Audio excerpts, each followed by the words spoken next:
वालेकुम दोस्तों, आज हम 9th की केमिस्ट्री का फर्स्ट नंबर चैप्टर का आज एक हम और टॉपिक डिस्कस करेंगे जो कि है केमिकल इक्वेशन। केमिकल इक्वेशन क्या है? आज हम इस टॉपिक में पढ़ेंगे कि केमिकल इक्वेशन को किस तरह लिखा जाता है।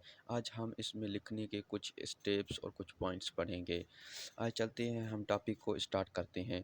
Chemical equation is short hand method of describing the chemical reaction in terms of symbols and formula of substance. Chemical equation को हम एक शॉर्ट मेथड में ज़ाहिर करते हैं जो कि केमिकल रिएक्शन बन जाता है। वो किस तरह लिखते हैं? जो कि हम कोई भी एलिमेंट्स होते हैं, एलिमेंट्स के हम सिंबल्स और कंपाउंड्स जो बनते हैं उसका फार्मूला बन जाता है। वो एक शॉर्ट फॉर्म में उसको एक सिंबल और फार्मूले के ज़रिए हम एक इक्वेशन बनाते हैं जो कि एक केमिकल इक्वेशन कहलाती है। केमिकल इक्वेशन बनाने के कुछ नीचे स्टेप्स हैं जो हम एक एक करके डिस्कस करेंगे। सबसे पहला number step, the starting substance are known as reactant and always written on the left hand side of arrow। जो स्टार्टिंग सब्सटेंस होता है, जो मीन्स जो दो चीज़ें आपस में रिएक्शन करेंगी उसको हम लेफ़्ट साइड पर रखेंगे। जो एरो होता है, एरो के लेफ़्ट साइड पे हम जो स्टार्टिंग सब्सटेंस होंगे उसको हम रखेंगे। उसको हम कहते हैं रिएक्टेंट्स। जो दो चीज़ें आपस में रिएक्शन कर रही हैं, दो चीज़ें मिलकर एक नई चीज़ बनाएंगी, उनको हम लेफ़्ट साइड पर रखेंगे तीर के। सेकंड नंबर पॉइंट्स में क्या कहता है, the substance are form due to the reaction are known as product and written on the right side of arrow. जो सब्सटेंस रिएक्टेंट के चीज़ों के बाद जो रिएक्शन करने के बाद जो हमें चीज़ मिलती है, नई चीज़ मिलती है, उसको हम प्रोडक्ट कहते हैं। वो प्रोडक्ट हम right side of the arrow की तरफ लिखते हैं। जो एरो की राइट साइड होती है उस तरफ हम प्रोडक्ट को मेंशन करते हैं। थर्ड नंबर पॉइंट में ये कहता है कि the reactants and products are separated from one and other by using single arrow और double arrow depending types of reaction. जो हमारा रिएक्टेंट्स और प्रोडक्ट्स बन जाता है उसको हम अलग अलग करके लिखते हैं। राइट साइड और लेफ़्ट साइड पे जो हम अलग अलग करते हैं उनको या तो हम सिंगल एरो से अलग करते हैं या तो हम डबल एरो से उसको अलग करते हैं। ये उसके रिएक्शन पे डिपेंड करता है। कुछ ऐसे रिएक्शन होते हैं जो सिंगल एरो के साथ डिनोट किए जाते हैं, कुछ ऐसे रिएक्शन होते हैं जिनको हम डबल एरो के साथ ज़ाहिर करते हैं। Fourth number point, the number written in front of formula is called coefficient, which shows number of molecules of that reactant or product। हम एक फार्मूला होता है जो कंपाउंड होता है, उस कंपाउंड के सामने एक हम कोफिशिएंट नंबर लिखते हैं। कोई भी नंबर n, वो n हो सकता है, 2 हो सकते हैं, 3 हो सकते हैं, 4 हो सकते हैं। वो क्या बताता है? वो नंबर बताते हैं कि कितने नंबर हमने रिएक्टेंट के आपस में रिएक्शन करवाए हैं और कितना हमें उसका प्रोडक्ट मिला है। वो कोफिशिएंट कहलाते हैं जो फार्मूले के बिल्कुल सामने आगे फ्रंट में लिखे हुए होते हैं। वो हमें ये बताते हैं कि हमने इतने नंबर, 2 नंबर हमने रिएक्टेंट, 3 नंबर हमने रिएक्टेंट आपस में रिएक्शन कराए तो हमें इतने नंबर ऑफ प्रोडक्ट्स हासिल हुए हैं। Fifth number point, the expression S, G and L shows the state solid, gas and liquid of reactants and products। और ये जो कुछ एक्सप्रेशन है जो हम केमिकल रिएक्शन के अंदर लिखते हैं, एस कोई भी फार्मूला होगा उसके हम राइट साइड पे हम छोटा सा नीचे करके हम एस लिख देंगे या जी लिख देंगे या एल लिख देंगे। ये क्या करते हैं? ये स्टेट ऑफ मैटर को जाहिर करते हैं। S means solid.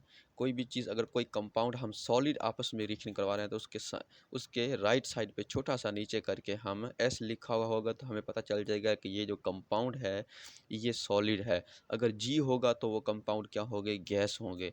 अगर एल होगा तो वो ये जाहिर करेंगे कि ये जो कंपाउंड आपस में दो रिएक्शन कर रहे हैं रिएक्टेंट साइड पे और जो प्रोडक्ट मिल रहा है, तो हम दोनों तरफ एल लगा देंगे कि मीन्स ये दोनों कंपाउंड आपस में लिक्विड हैं जो रिएक्शन कर रहे हैं और हमें लिक्विड प्रोडक्ट मिल रहा है।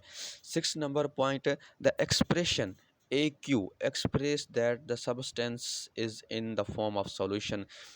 और जो ए क्यू ये भी एक एक्सप्रेशन है जब हम कोई भी सॉल्यूशन बना रहे हैं वाटर में।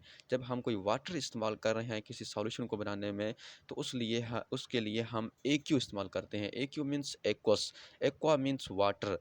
ये वाटर का सिंबल है। अगर कोई भी हमने सॉल्यूशन बनाना है तो उसमें हम वाटर इस्तेमाल कर रहे हैं एज ए सॉल्वेंट। कोई भी चीज़ जैसे हम शुगर है या सॉल्ट है उसको हम वाटर के अंदर डिज़ोल्व कर रहे हैं तो ये हमारा एक सॉल्यूशन बन गया। तो उसके राइट साइड पे हम नीचे करके छोटा सा ए क्यू लिख देंगे कि मीन्स ये जो सॉल्यूशन बना है ये एक्वस सॉल्यूशन है, इसके अंदर वाटर मौजूद है। 7 number point, similarly if catalyst is use this catalyst shown over the arrow. अगर हम जो रिएक्टेंट दो आपस में रिएक्शन कर रहे हैं तो उसको जो रिएक्शन करने में जो हेल्प करता है वो एक कैटालिस्ट होता है। वैसे तो रिएक्टेंट आपस में रिएक्शन कर लेते हैं लेकिन वो बहुत देर लगाते हैं, इसलिए हम उसको जल्दी रिएक्शन कराने के लिए हम कैटालिस्ट इस्तेमाल करते हैं जो उसको जल्दी रिएक्ट कराए, दो रिएक्टेंट्स को हमें जल्दी प्रोडक्ट मिल जाए। तो वो जो कैटालिस्ट होता है उसको हम एरो के ऊपर लिखते हैं। मीन्स कोई भी कैटालिस्ट हम इस्तेमाल करेंगे तो वो एरो के ऊपर हम उस कैटालिस्ट को लिखेंगे।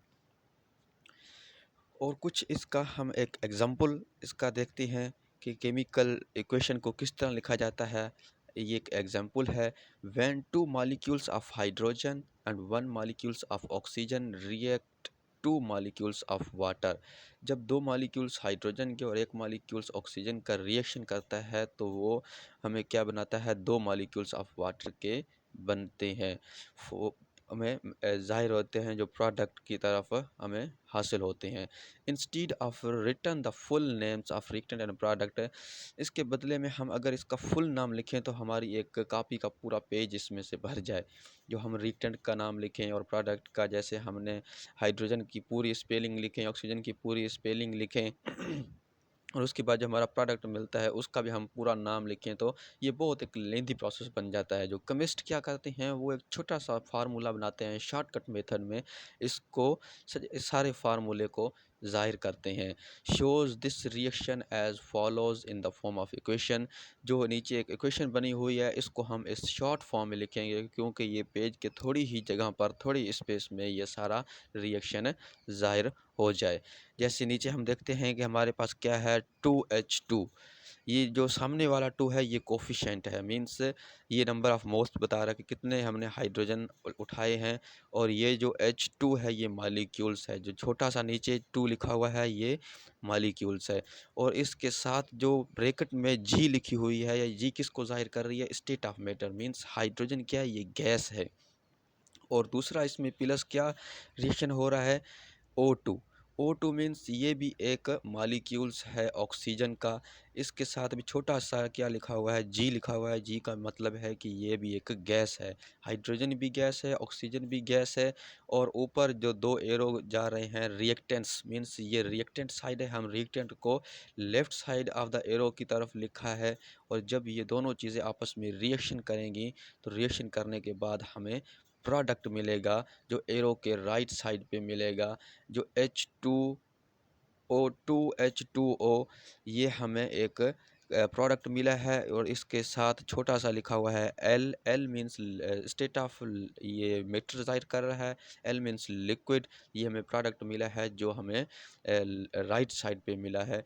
तो ये हमने एक छोटी सी इक्वेशन बना दी है। अगर हम इसका पूरा नाम लिखते तो हमारा ये एक पेज पे नाम पूरा आता। इसको हमने शॉर्ट फॉर्म में ज़ाहिर किया है। तो इसी तरह हम कोई भी इक्वेशन होगी तो उसको हम इस तरह लिख सकते हैं, सिंबल और फार्मूले के ज़रिए उस सारी इक्वेशन को हम एक थोड़े से पेज के ऊपर हम बयान कर सकते हैं।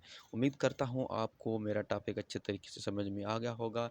आपको अगर कोई क्वेश्चन हो तो आप कमेंट सेक्शन में पूछ सकते हैं। मेरे चैनल को सब्सक्राइब करें, इस वीडियो को आगे भी शेयर करें।